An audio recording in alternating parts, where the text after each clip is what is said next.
Todos nós sabemos que o deserto é uma fase momentânea, transitória e passageira na vida de um cristão.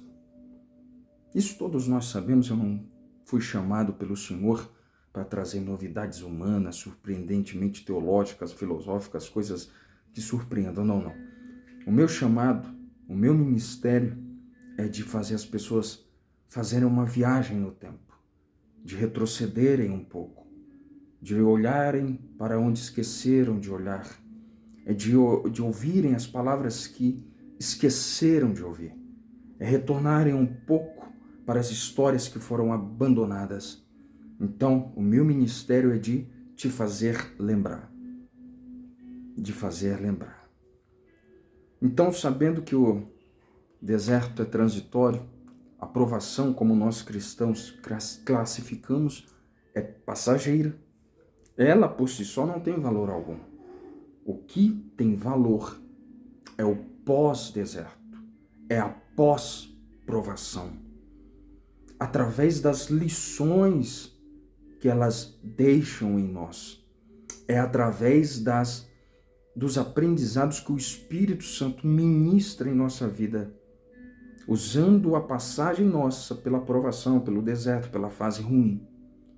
Mas o Espírito Santo é educado. Deus é um Deus de educação. Pensando nisso, Deus colocou uma palavra no meu coração para a tua semana, para a tua vida nesses dias que vão se decorrer. Será que realmente temos tido sucesso no pós-deserto, na pós-provação? Há irmãos nossos que caminham conosco, se assentam conosco, pregam conosco, cantam com a gente, evangelizam com a gente, mas que infelizmente têm fracassado no pós-deserto. Morreram espiritualmente, não no deserto, mas após ele. Quer um exemplo? O povo de Deus, o povo de Israel, logo ao sair do Egito, depois de mais de 400 anos de escravidão, viram coisas maravilhosas, assombrosas, tremendas. Mas poucos dias após ver um mar vermelho se abrir, Deus destruir os seus inimigos, olharam uns para os outros e comentaram que estavam com saudades do Egito, com saudades de comer a cebola do Egito, com saudades de beber a água barrenta do rio Nilo.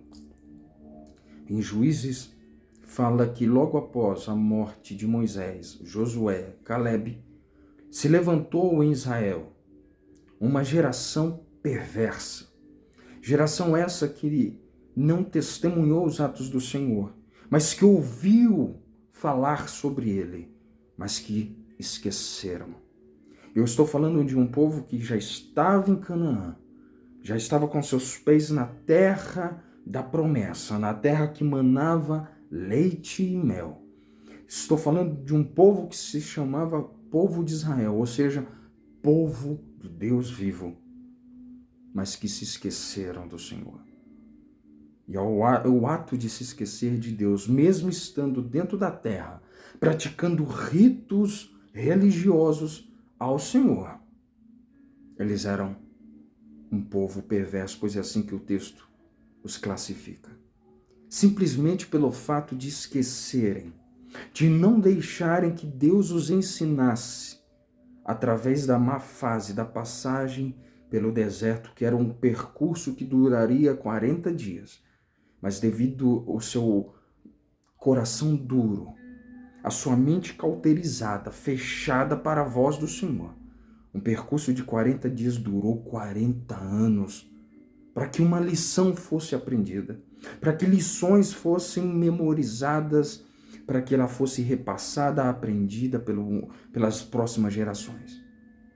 Mas quando um homem, uma mulher, o povo de Deus esquece as lições que o Senhor os ensinou, ou até mesmo não deixou que o Senhor os ensinasse, o fracasso é iminente.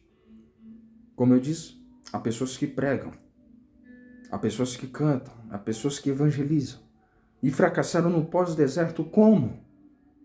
Eu te digo, através da arrogância, da presunção, através do seu egoísmo, através da sua autossuficiência, da sua falta de misericórdia, sua falta de empatia. A Bíblia diz que Deus só perdoa aquele que perdoa o seu irmão. Deus só usa de misericórdia com aquele que uma vez alcançado pela misericórdia, consegue usar essa misericórdia para alcançar outro. Perdoa os meus pecados, assim como eu perdoo aqueles que me devem, aqueles que me ofendem, aqueles que pecaram contra mim. Muitos fracassam no pós-deserto. Se Jesus tivesse se curvado às tentações de Satanás e saído do deserto carregando poder político, que foi o que lhe foi oferecido, ofertado, achando que esse poder político iria abrir as portas para que a sua palavra, a mensagem do evangelho entrasse em todos os reinos do mundo, ele teria fracassado. Se ele aceitasse a tentação de Satanás, que foi capciosa entre associar a sua necessidade fisiológica, a fome, com o seu poder de transformar coisas que não são em coisas que são, por exemplo, água em vinho, mas que ele tivesse transformado pedras em pães para saciar sua própria fome, ele teria fracassado.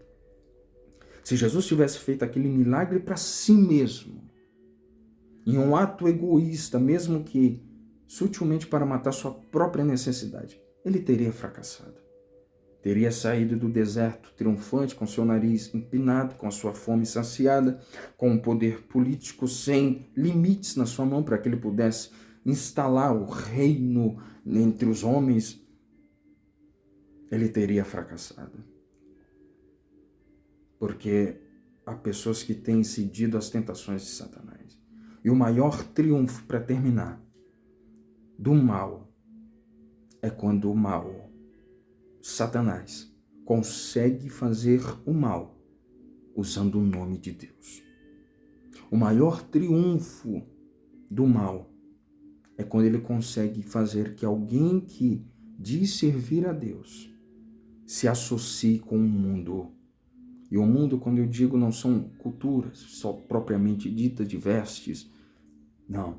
O mundo é a mentira, é a arrogância, a falta de amor, é a corrupção. Assim é que o diabo triunfa. Não precisa arrancar as pessoas da igreja para o mundo, porque o mundo está sendo instalado dentro da maioria das igrejas. Esse é o maior êxito na obra maléfica de Satanás. Então, lembre do deserto, lembre daquela fase ruim. O que eu tenho contra ti, ó igreja, é que mesmo sendo forte, esqueceste do teu primeiro amor. E eu te faço um pedido. Volta, lembra de onde caístes e relembre.